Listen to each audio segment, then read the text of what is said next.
गधा। ये कहानी है एक व्यापारी की जो छोटे से गांव में रहता था। वो बाजार में अलग अलग प्रकार के सामान बेचता और पैसे कमाता। व्यापारी के पास एक गधा था।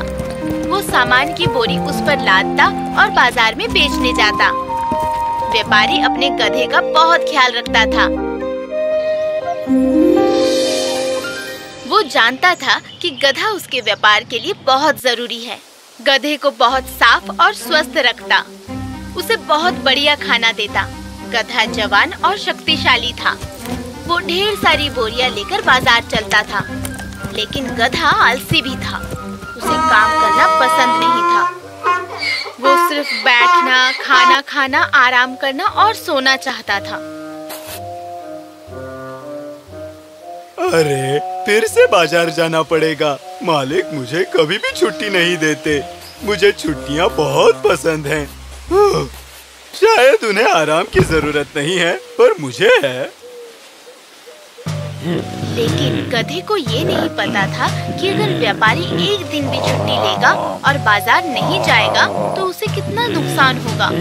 और फिर पैसे नहीं तो गधे को भी खाना नहीं। बाजार की मांग के अनुसार व्यापारी रोज कई प्रकार की वस्तुएं बेचता था, जैसे दाल, अनाज, सब्जियां, मसाले और फल भी। व्यापारी रोज गधे को लेकर गांव से निकल पड़ता था। बाजार पहुंचने के लिए उन्हें एक नदी पार करनी पड़ती थी। व्यापारी बहुत ही संभाल के गधे को नदी पार कराता। एक दिन व्यापारी के एक दोस्त ने उसे बताया कि बाजार में नमक की बहुत मांग है। अरे वाह, मुझे बताने के लिए शुक्रिया दोस्त। अब मुझे नमक बेचना शुरू करना चाहिए। और जल्दी ही व्यापारी ने नमक की 12 बोरियां तैयार की बेचने के लिए। उसने 6 बोरियां गधे की पीठ पर लादना शुरू किया। तब उसे एहसास हुआ कि बोरियां काफी भारी थी। गधा चल भी नहीं पा रहा था। अरे रे, बेचारा गधा, उस पर ज्यादा वजन पड़ गया होगा। ठीक है, मैं एक बोरी कम करता हूँ, जिससे वजन कम हो जाएगा। गधे को कोई तकलीफ न हो, इसलिए व्यापारी ने एक बोरी उसकी पीठ से उतार दी। लेकिन फिर भी गधा आगे नहीं बढ़ रहा था। व्यापारी गधे की हालत समझता था, पर वो जानता था कि गधा आलसी भी है। उसने एक छड़ी निकाली और उसे मारा।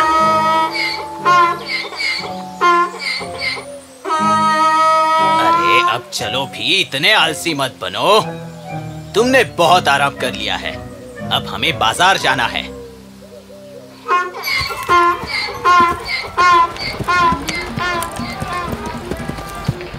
उस दिन व्यापारी की सारी नमक की बोरियां बाजार में बिक गई। मेरा दोस्त सही कह रहा था, बाजार में नमक की मांग बढ़ती ही जा रही है।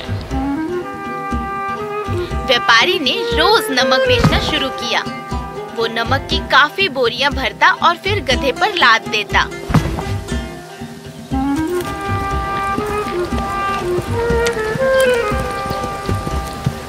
गधा कभी 5 तो कभी 6 बोरियां लेकर बाजार चलता।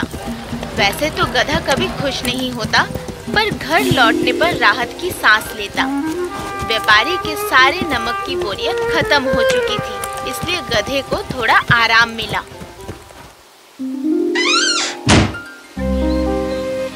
कुछ दिन बाद व्यापारी ने गधे पर फिर 6 नमक की बोरियां लाद दी और चल पड़ा बाजार की ओर। जब वो नदी के पास पहुँचे तो व्यापारी ने देखा कि पानी कुछ ज्यादा ही था। आज हम धीरे धीरे आगे बढ़ेंगे। मैं यहाँ फिसल के पानी में नहीं गिरना चाहता। वो आधी नदी पार कर ही चुके थे कि तभी गधा एक पत्थर से फिसल गया और नीचे गिर गया। अरे नहीं, ये क्या? व्यापारी ने जैसे तैसे गधे को ऊपर खींचा और उसे नदी पार कराई। गधा डर और सदमे में था, पर उसे कुछ महसूस हुआ। अरे वाह, बोरियां अभी भी मेरी पीठ पर हैं, पर उसका वजन मुझे पता क्यों नहीं चल रहा? जरूर इस नदी में कोई जादुई शक्ति है।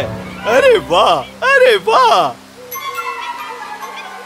गधा ये नहीं जानता था कि नदी में कोई जादुई शक्ति नहीं थी, बल्कि जब वो गिरा तो बोरियों का सारा नमक पानी में घुल गया, इसलिए उसे हल्का महसूस हो रहा था, क्योंकि अब बोरियों में नमक ही नहीं था। अरे, मेरी सारी मेहनत बेकार गई। अब मैं बाजार में क्या बेचूंगा? चलो, अच्छा है कि मेरे गधे को कुछ नहीं हुआ। अब बाजार जाना बिल्कुल बेकार है। मैं अब वापस घर ही जाता हूँ। क्या?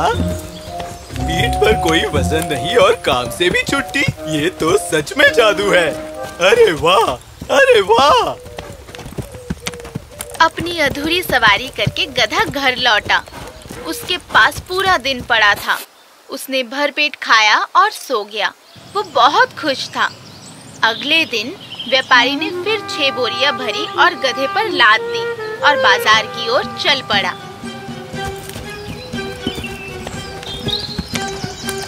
कल तो बहुत मजा आया, लेकिन आज मुझे फिर काम करना पड़ रहा है। पर मैं आज भी काम टाल सकता हूँ। मैं पीठ का वजन कम कर सकता हूँ और वापस घर जा सकता हूँ, बिल्कुल कल की तरह। उस पानी में जादुई शक्ति है। मुझे यकीन है कि मुझे जरूर छुट्टी मिलेगी।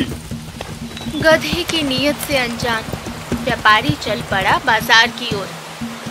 जैसे ही वो नदी के पास पहुँचे, गधा कुछ कदम आगे बढ़ा। इससे पहले कि व्यापारी उसे रोक पाता, गधा उसी जगह बैठ गया जहाँ वो पहले गिरा था। ओह, ये तुम क्या कर रहे हो बेवकूफ? खड़े हो जाओ। पर बहुत देर हो चुकी थी। गधे के ऊपर रखा हुआ नमक पानी में फिर से पिघल गया। अब कोई बोझा नहीं था।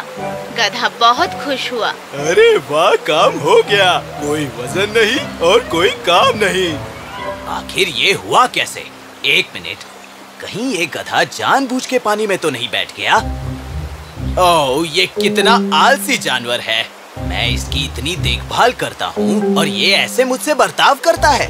इसे घर लेकर जाता हूँ और सबक सिखाता हूँ। गधे को लगा कि उसे एक अच्छी तरकीब सूझी है काम से बचने की, लेकिन व्यापारी ने भी कुछ ठान लिया था। अगले दिन सुबह व्यापारी ने 8 बोरियां गधे की पीठ पर लाद दी। गधे ने कोई शिकायत नहीं की। अरे बाप रे, 8 बोरियां! पर मुझे वजन का पता क्यों नहीं चल रहा? पर क्या फर्क पड़ता है? मालिक चाहे जितनी बोरियां मेरे पीठ पर ला दे। मैं कहाँ बाजार जाने वाला हूँ? अरे वाह! व्यापारी चुपचाप गधे को नदी के पास ले गया। अब मेरी जादू दिखाने का समय आ गया है। नदी पार करते समय गधा फिर फिसल गया और हमेशा की तरह उसी जगह पानी में बैठ गया। मगर इस बार व्यापारी ने गधे की बिल्कुल मदद नहीं की। जैसे ही गधे ने उठने की कोशिश की, तभी अचानक मेरी पीठ! ये क्या हो रहा है? मेरी पीठ इतनी दर्द क्यों कर रही है? अरे बाप रे! व्यापारी बहुत ही होशियार आदमी था। वो जानता था कि गधा फिर से वही तरकीब अपनाएगा, इसलिए इस बार उसने नमक की बजाय कपास बोरियां में भरी थी। जैसे ही गधा पानी में बैठ गया, कपास ने पानी सोख लिया और भारी हो गया। तुम्हें क्या लगा तुम मुझे बेवकूफ बनाओगे? अब तुम्हें बाजार जाकर फिर घर लौटना होगा, वो भी ये 8 बोरियां लेकर। अरे नहीं, ये क्या? ये वजन तो बहुत ज्यादा है। मेरी पीठ! गधा समझ गया कि पानी में कोई जादू नहीं था। अब उसे 8 भारी कपास की बोरियां लेकर बाजार जाकर वापस घर लौटना था। उस दिन के बाद गधे ने कभी भी पानी में बैठने की हिम्मत नहीं की।